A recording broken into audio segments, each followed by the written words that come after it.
우리어와 아틀란티스. 나는 깨달은 자 람타이다. 나는 람으로 알려졌다. 나는 이 세상이 생겨난 이래 최초의 정복자였다. 존재들이여, 나는 당신들이 알고 있는 이 세상의 4분의 3을 정복했다. 나의 원정은 63년 동안 계속되었다. 나는 인더스강 동북쪽에서 200만에 달하는 내 백성들이 보는 가운데 승천하였다.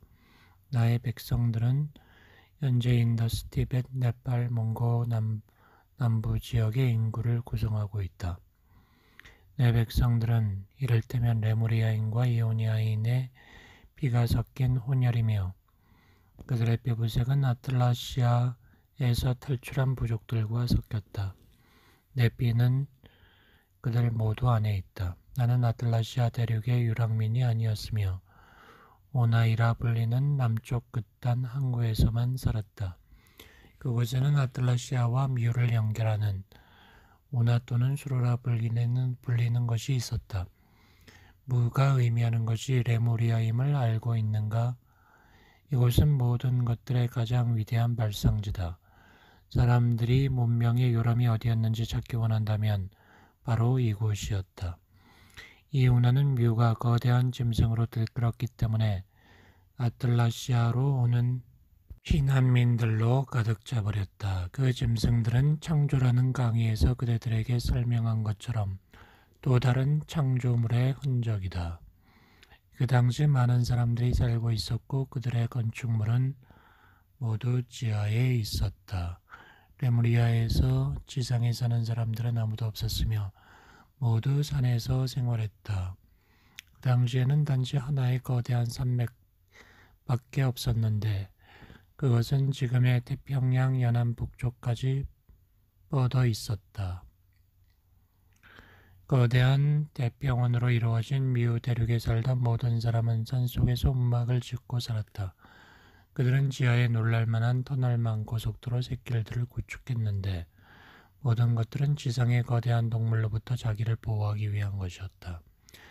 지상의 동물들은 많아지고 난폭해졌고 또한 계속 진화함으로 몸집이 거대해졌다. 레무리아가 물에 가라앉을 것을 알면서도 조국에 그대로 남겠다고 한 사람들도 많았다. 이미 스트라툼에는 엄청난 양의 물이 고이기 시작했다.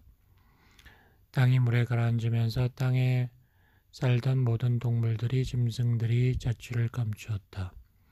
그러한 일이 일어났을 때 지구의 지축이 움직였고 레무리아의 높은 지역은 추위에 휩싸였다. 그 추위는 모든 걸 종결시켰다. 대륙이 가라앉으면서 레무리아와 함께 남기로 했던 모든 사람들도 가라앉았다. 그들에 관한 이야기는 그 시절 기억들과 함께 역사의 한 페이지로 남게 된 것이다. 젊은 사람들은 아틀라시아와 레무리아를 잇는 수로를 통해 아틀라시아로 피난하였다. 그곳에서 우리들은 노예계 혹은 혼이 없는 비천한 것이나 마음이 없는 무지한 것들로 불렸다. 높은 지성을 가진 아틀라시아인들은 눈에 보이지 않는 영성이 강한 뮤에서 온 피난민들을 존중하지 않았다. 나의 선조들은 미지의 신을 숭배하였다. 아직도 그 이름은 다양한 문명의 신성한 재단에서 많이 발견할 수 있다.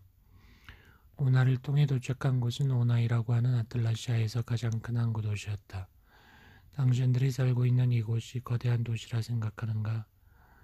항구 도시였던 오나이는 뉴욕시와 뉴욕시를 둘러싸고 있는 해안섬 지역 모두를 합친 것보다 컸다. 내가 살던 오나이는 그렇게 큰 항구 도시였다. 아틀라시아와 레무리아 사이에 두 대륙을 가로지르는 거대한 늪지대가 있었다. 늪지대 중간은 거대한 사발처럼 들어갔는데 그곳에 물이 고여 있어 사람들은 그곳을 사발이라 불렀다. 그 늪지대는 사람들이 다닐 수 없었으며 범죄자들도 그곳에 들어갈 수 없었다. 그 늪지대는 두 대륙을 가르는 합의된 국경이었다. 그 당시 아틀라시아는 진정 생각으로 순수한 에너지의 힘을 완성했던 위대한 문명의 대륙이었다. 그들은 지성을 숭배하였다. 그리하여 지금 미국이라 불리는 당신들의 나라 이쪽 동부는 지성으로, 서부는 영성으로 알려진 것이다.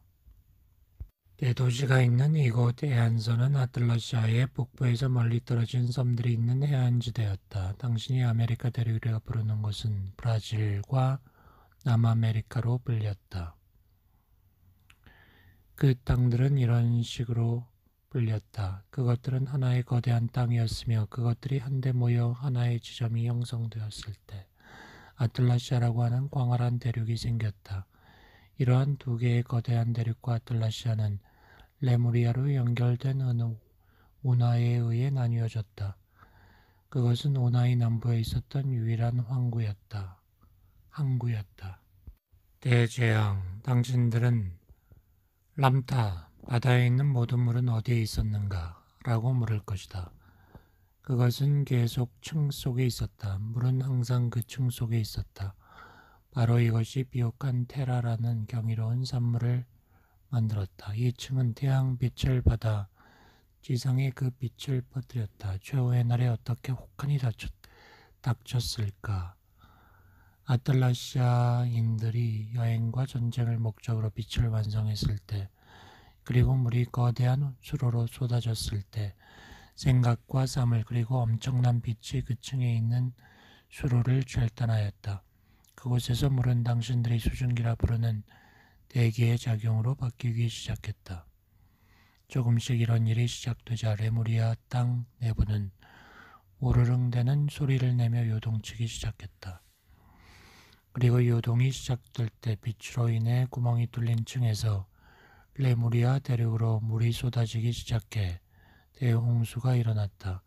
레무리아에 물이 덮치자 지구는 기울기 시작했다. 자국막이 뚫리면 양수가 한쪽으로 쏠리면서 태아가 요동치며 옆으로 밀리는 것 같은 일이 지구에도 일어났다. 거대한 행성 위로 물들이 떨어지자 행성의 온도가 바뀌어 엄청난 추위가 몰아쳤다. 추위가 오고 태양빛을 잡아두었던 층에 구멍이 생기면서 그 층 주변에 있던 모든 것들이 응결되었다. 그리하여 따뜻한 기운이 그 뚫린 구멍을 통과하지 못하게 되자 혹한이 닥쳤다. 이 모든 것들은 한치 오차도 없이 일어나 그들이 있기에 가차없는 것들이라고 부르던 레무리아인들과 아틀라시아인들에게 위협이 되었던 모든 동물들이 사라졌다. 엄청난 붕괴와 대재앙으로 레무리아가 가라앉기 시작했을 때 아틀라시아에 어떤 일이 일어났을까? 균열되기 시작했다. 레무리아 북부가 먼저 가라앉고 혹한이 닥쳤을 때 수로가 생겨났다.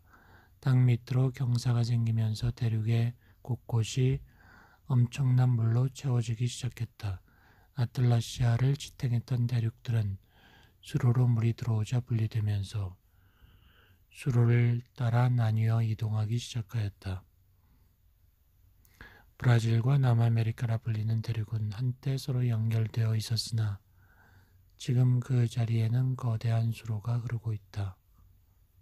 러시아인들은 이러한 일들이 그들의 지성적 행위의 결과라고 확신하였다. 그들은 자신들이 세계의 지배자며 그 가공할 만한 빛이 끔찍하지 않았다고 믿었기 때문이다. 사실 그 가공할 만한 빛이라는 것은 당신들의 레이저보다 더 정교하고 실용적이었을 뿐이었다. 아틀라시아인들은 기계에 대해 지식이 없었던 피난민들을 경멸하였다. 그들은 멀리에서 층이 파괴되고 갈라지는 것을 보았으면서도 자신들에게는 아무 일도 일어나지 않을 것이며 그 층에 생긴 구멍은 돌발적 사건에 지나지 않는다고 믿을 정도로 오만했다. 아틀란티스 대륙, 그것은 아틀라시아로 불렸다. 아틀란티스 대륙은 붉은 문명이었다. 당신들이 인디안이라 부르는 붉은 인종의 선조는 아틀라시아인들이었다. 오나이로의 이주, 내가 살았던 당시 긴 피난 행렬은 오나이의 빈민가로 불리는 곳에 정착하였다. 내가 당신들에게 말했던 일들이 일어나기까지는 오랜 시간이 걸렸다. 처음 층이 뚫리고 대륙이 갈라져 수로가 생기기까지 당신들의 시간으로 600년이 걸렸다. 오랜 시간이 걸린 것이다. 모든 피난민들이 아틀란티스 남부에 사는 동안 과학기술은 이미 엄청난 쇠퇴기를 맞이했다. 아틀란티스 북부는 이미 무너져 밑으로 가라앉기 시작했다. 그들이 빛을 잘못 사용하고 있었기 때문이다. 그들은 빛을 이용하여 여행할 수 있었다. 그들의 비행선은 빛으로 여행했다. 빛은 곡선이 아니라 직선으로 가기 때문에 그 비행선들은 곡선으로 이동할 수 없었다. 그들은 위로 올라가려 했다. 그래서 빛으로 비행선을 가동하여 올라갔다. 그러자 그곳에 층이 파괴되었으며 그 즉시 북부 지역에 물이 쏟아져 내렸다. 물들이 밀려왔을 때 흔들림이 있었다. 테라의 압력이 가해졌다. 지금은 당신들의 동부 라인이지만 그 당시 북부 지역이었던 이곳은 붕괴되고 갈라지며 쇠퇴하기 시작했고 물결의 소용돌이 아래 거대한 산들은 무너지고 가라앉았다. 어떠한 사전 경고도 없이 거대한 땅덩어리가 물속으로 사라졌다. 그대들의 책 중에 책에 이 시기에 대해 적절하게 묘사된 구절이 있다. 보라, 최후의 날에 그들은 독수리가 별들 사이로 둥지를 트려는 기세로 날아오르지만 나는 그들을 떨어뜨렸노라. 그것은 그들의 이야기다. 그것은 미래가 아니라 과거를 이야기한 것이다. 그들은 계속 빛을 잘못 사용하였고 더욱더 지층을 파괴하였다. 그리고 보라, 지구 밑에 있었던 지층이 갈라진 표면에서 빛이 나기 시작했다. 테라 바닥을 둘러싼 당신들이 적도라고 부르는 것 밑에 있는 지층 표면에 남아있던 모든 물이 정지되었다. 균일하게 온기를 발산해왔던 빛을 운반하는 물속의 흐름이 깨졌기 때문이다. 그것이 자리를 이탈하였다. 이 대륙은 하나하나 무너지고 가라앉았다. 나는 최후의 100년이라 불리던 시기에 아틀라시아로 왔다. 최후의 100년 동안 당신들이 캐롤라이나라 부르는 그것에 맞는 적절한 명칭인 그 대륙, 그것들은 산꼭대기의 잔해로 남아있다. 그 대륙은 완전히 산산조각이 났다. 그 특정한 시기의 아틀라시아 문명인들은 자신의 선조들이 생각의 힘을 이용했던 과학 기술을 더 이상 사용할 줄 모르는 폭군으로 전락하였다. 폭군들은 민주주의 체제를 수립했다. 민주주의 체제에서 그들은 공공을 위한 법이 아닌 부당한 법으로 사람들을 지배했고 레무리아인과 실렁가에 사는 사람들 그리고 피난민들을 혼이 없는 무지한 지성의 낭비로 취급하였다. 나는 이러한 시대에 살았다. 우리는 더 이상 위대한 빛을 가질 수 없었다. 아틀란티스의 과학 대도시 중심부에서 최후의 대지진이 일어나면서 위대한 빛들은 사라졌고 모든 것이 파괴되었다. 죽은 말의 울음소리라는 곳이 있다. Dear Horse Drones 라는 곳이 있다. 무슨 당신들의 동부 해안 밖에 있다. 그곳에는 바람이 없다는 것을 아는가? 그 끔찍하고 지옥 같은 곳으로 들어선 뱃사람들은 바람이 전혀 불지 않게 그곳에서 나오지 못하고 죽었다. 바람이 불지 않는 그곳은 아틀란티스의 과학 중심부가 있었던 곳이다. 또한 그곳에는 거대한 문이 있다. 그 문은 지구 내부의 문명으로 통하는 거대한 기둥 혹은 진공관에 의해 통제된다. 그곳에는 왜 생명이 없을까? 그 당시 후반기에 축적되었던 초월적 지성의 보편화라는 사고방식은 여전히 모든 것들을 지배하려는 태도를 발산하고 있다. 그것이 바로 그곳에 어떤 생명도 존재하지 않는 이유이다. 내가 어렸을 때 세상을 다스리는 것은 빛이 아니라 폭군, 악독한 법이었다. 인간의 생명은 아무런 가치가 없었다. 죽은 사람들, 즉 인디언들이 왜 그렇게 잔인하게 학살을 당했을까? 그들은 그 당시 백인들을 악살했던 자들이었기 때문이다. 그들은 한때 테라 전체를 다스리는 지배자였으나 그들의 까르마 때문에 그렇게 악살을 당한 것이다. 그들은 두 대륙을 연결하던 늪지대를 쓸모없는 땅이라 불렀고 그곳에 쓰레기와 시체들을 버렸다. 그대들은 항상 물에 젖어 있는 스퀴찬 땅에 무언가를 심으려고 한 적이 있는가? 그곳은 황인종들에 의해 재배의 과학이 탄생하여 뼈가 자라는 곳이었으나 아틀란티스를 고향이라고 부르는 사람들에겐 쓸모없는 땅에 불과했다. 이상에 살았을 때 내가 했던 유일한 일은 폭군들을 상대하는 것이었다. 그것이 빛보다 더 강하지 않은가? 진정 그러하다. 사랑하는 존재여, 생명이 아무런 가치가 없었던 그 시대의 삶은 비참했다. 생명은 가치가 없었다. 그들은 거리에 굶주린 여자들을 지나칠 때면 우리에게 했던 것처럼 자스민과 장미향이 듬뿍 배인 고상한 리넨 손수건으로 코를 막았다. 우리는 단지 고약한 냄새를 풍기는 존재였다. 내가 순종하고 배우며 살아갈 때 나는 떠도는 불황자와 같았다. 화로를 피우기에 불쏘시개를 가져올 힘도 없었다. 영양실조에 걸렸던 것이다. 내가 어린 작은 소년이었을 때 그 시대의 꿈들은 초라했다. 나의 혈통은 배설물이라 불렸기 때문에 말이다. 우리들은 지구의 쓰레기였다. 의식적으로 뛰어난 나의 민족과 혈통은 땅 위에 살았던 거대한 짐승들을 모두 삼켰던 바닷물과 함께 가라앉는 편이 나았다. 당신에게 침을 뱉고 오줌과 똥을 누워도 참아야 하며 그것을 씻는 것이 허락되지 않아 눈물로 닦아야 했던 가치없는 쓸모없는 천한 존재로 불리는 것에 대해 생각해보라. 어머니와 아버지가 없다는 것에 대해 생각해보라. 내가 어떤 꿈을 꿀 수 있었겠는가? 창조하기 시작한 인간들은 지성의 오만한 어리석음에 빠져 자신이 우월하기 때문에 자신의 피부색보다 못하거나 자기의 문에 달린 장식품보다 못한 것들은 아무 가치가 없다고 여겼다. 그들의 오만함에 견줄 만한 것은 없었기 때문이다. 그들의 오만함에 견줄 만한 존재가 되는 것, 그것이 나의 꿈이었다.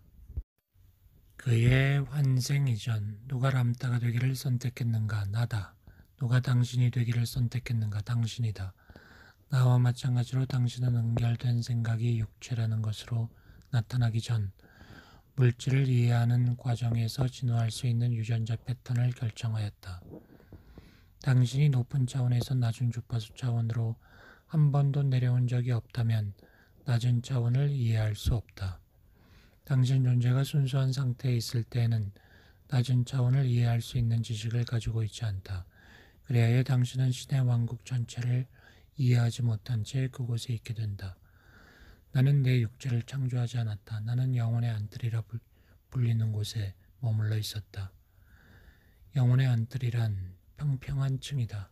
그곳은 테라의 멘틀이라고 불렸다. 나는 그곳에서 온전한 하나의 집단과 함께 있었으며 5 인종이 이 세상으로 하강한 후에도 지구의 멘틀 안에 있으면서 세상으로 나오지 않았다. 교미 성행위가 곳곳에서 일어나고 그 결실에 씨앗이 생기기 시작하면 누가 그 안에 계속 머무르려고 할까? 그것은 이상한 일이 아니었다. 만약 신이 자신의 사랑하는 형제를 위해 창조력을 확장하여 자신을 둘러 나눈다면 어떤 혼과 영이 그 씨앗 속으로 들어가 살게 될까? 그는 그 둘로부터 창조되었기에 다른 형제가 되지 않을 것이다. 그렇게 될 수 없다.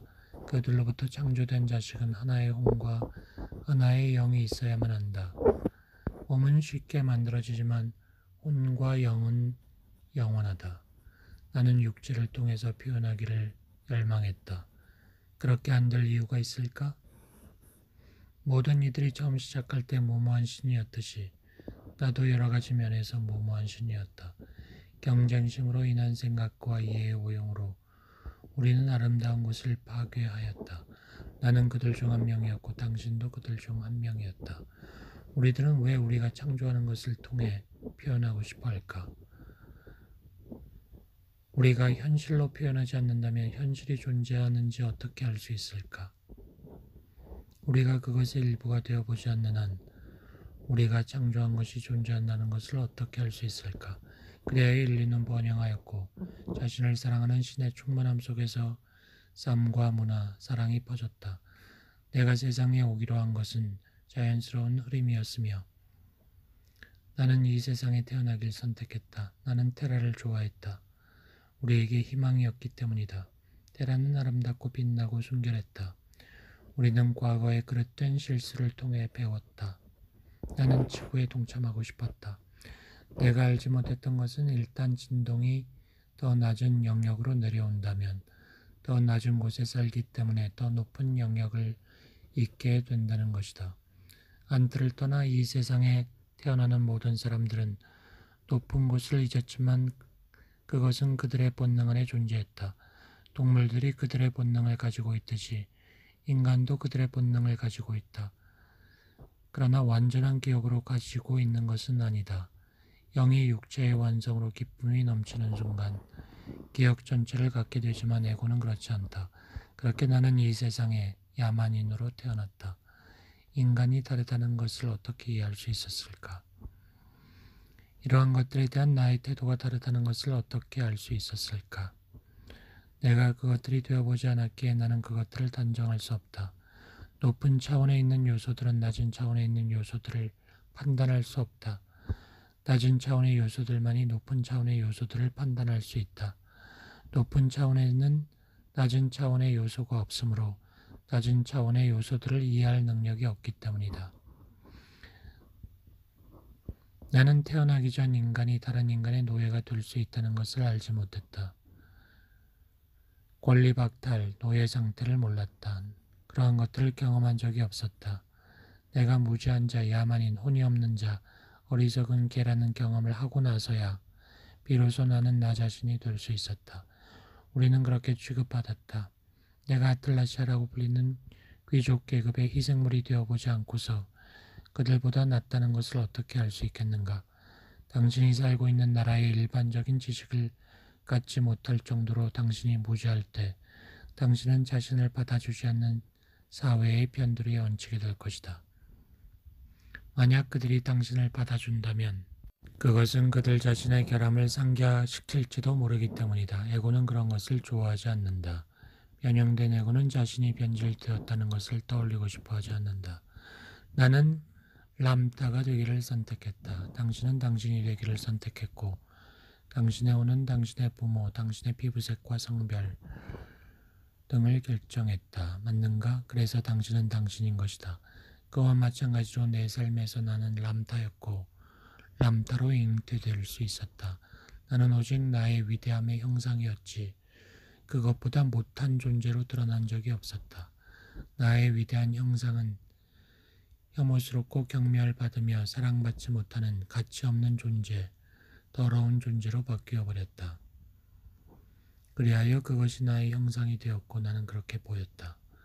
그럼에도 유전학적으로 말할 때 내가 나오기로 선택했던 혈통과 계보에는 보이지 않는 가치에 대한 위대한 알미 있었다.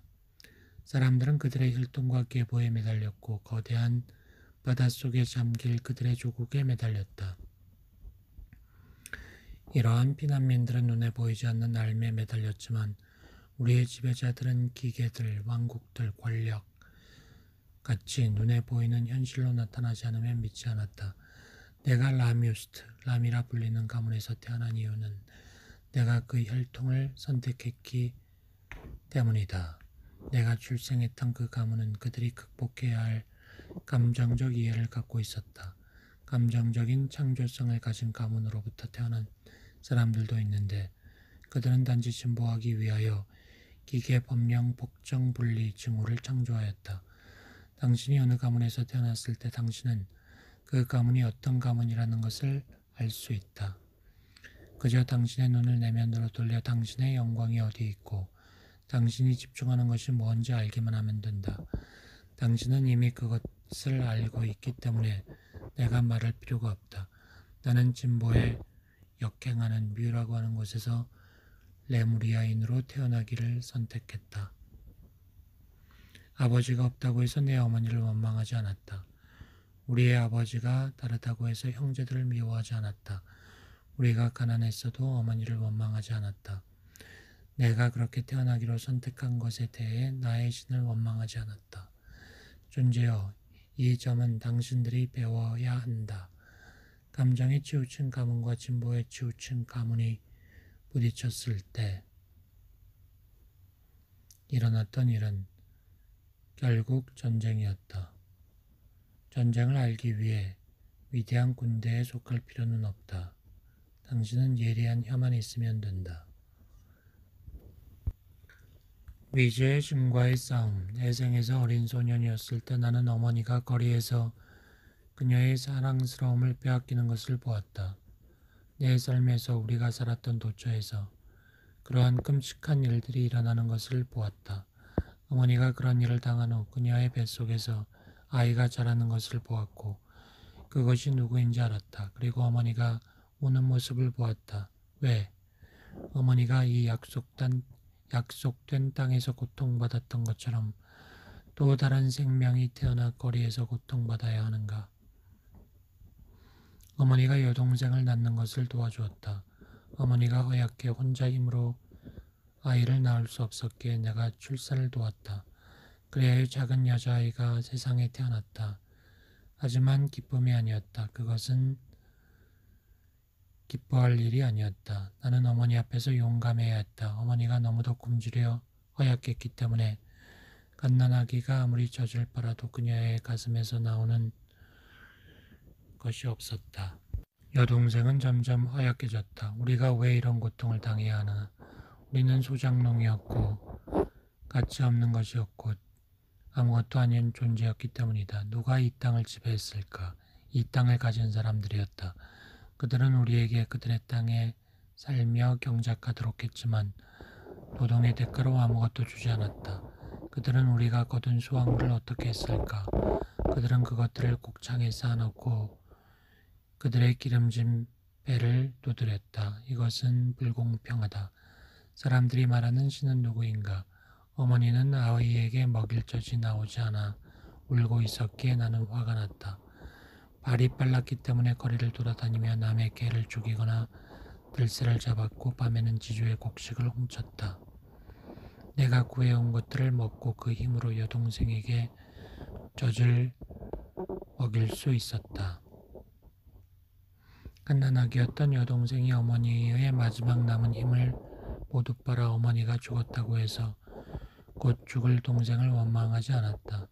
그 힘은 모두 새로운 생명에게 주어지고 그 생명은 나아갈 것이기 때문이다. 어머니는 여동생을 아는 채 죽었다. 그 후 여동생은 설사에 걸려 먹은 것마다 토해내어 오만의 생명을 모두 잃었다. 그들은 이 세상을 그렇게 떠났다. 어린 나이에 불과했던 나는 깊은 밤 나무들을 모아 어머니와 동생을 눕힌 후 나무를 덮었다. 그리고 기도했다. 나는 그들을 사랑했다. 나무에 불을 붙였다. 불이 빨리 타 시체 타는 냄새가 사방으로 퍼지면 사람들이 시체를 사막에 던져버릴까봐 두려웠다.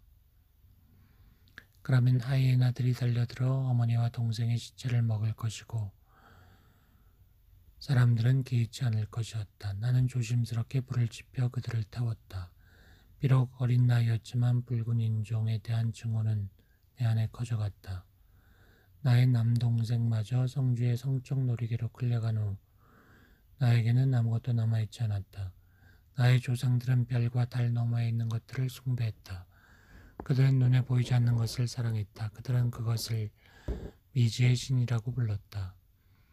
나는 나와 나의 어머니를 그리고 내 어린 여동생과 나의 민족을 사랑할 능력이 없는 미지의 신을 원망하지 않았다. 나는 그를 원망하지 않았다. 그를 증오했다. 내가 살던 당시 나의 민족 중 어느 누구도 인간답게 살지 못했다. 우리에게 인간의 존엄성은 없었다. 어느 날 아주 먼 곳에 어렴풋이 보이는 신비로운 거대한 산을 발견했다. 그 산의 정상으로 올라가 미지의 신을 만나면 그의 부당함에 대한 나의 증오를 선포하리라. 그리하여 나는 여행을 시작했다. 내가 살던 집을 떠나 거의 눈에 보이지 않을 정도로 멀리 떨어진 산을 향해 달렸다. 산에 도착하기까지 90일이 걸렸다. 신이 있다면 우리의 땅을 지배하는 사람들이 우리보다 높은 곳에 사는 것처럼 그 역시 우리 위에 살고 있을 것이라 생각했다. 선의 정상에 도착해 신을 찾았으나 그는 없었다. 추위만이 있었다. 나는 울었다. 소리쳤다. 나는 인간이다. 나는 왜 인간답게 살지 못하는가. 그러자 한 번도 본 적이 없는 아름다운 여인이 내게 왔다. 그녀는 백합도 장미도 아이리스도 아닌 처음 본 꽃으로 만든 화관을 쓰고 있었다.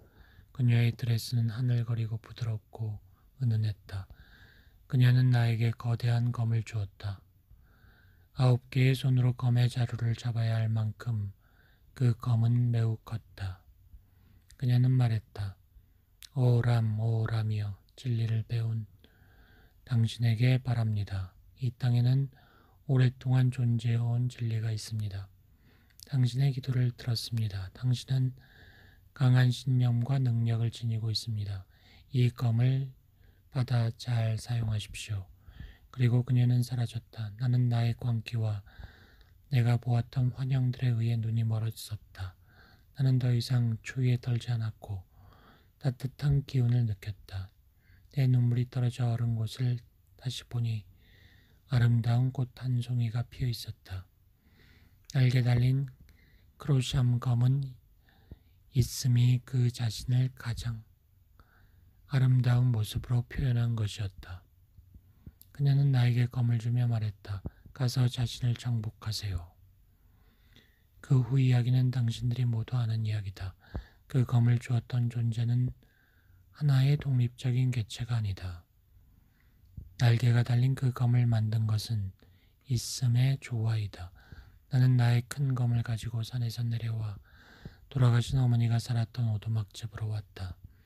누가 어머니의 젖을 빨고 있었는가? 그것은 당신이었다. 당신은 나의 왕국이었고 나의 집이었고 나의 꿈이었기 때문이다. 그리고 당신은 기근에서 살아남았다. 내가 그 안으로 들어갔을 때 그들은 그들의 문을 열었기 때문이다.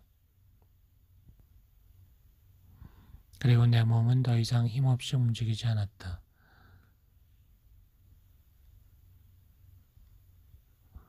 나는 람이었다. 많은 사람들이 그 후 이야기에 대해 알고 있다. 정복하고 극복할 수 있게 만든 원동력. 그것은 내 혼에 있는 감정이었고 복수하고자 하는 욕망이었다. 나는 전쟁을 일으켰다. 오만한 아틀라시아인들에 대항하는 어떤 군대도 없었다. 내가 군대를 만들었다.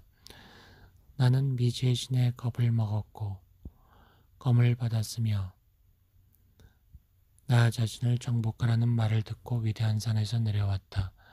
검이 너무 커 그 검을 빼서 다른 사람의 목을 칠 수도 없었다. 내 팔이 검의 손잡이에 닿지도 않았다. 나는 많이 울었지만 검에서 영예로움을 얻었다. 그리고 내가 오나이로 돌아왔을 때 그 도시를 정복할 수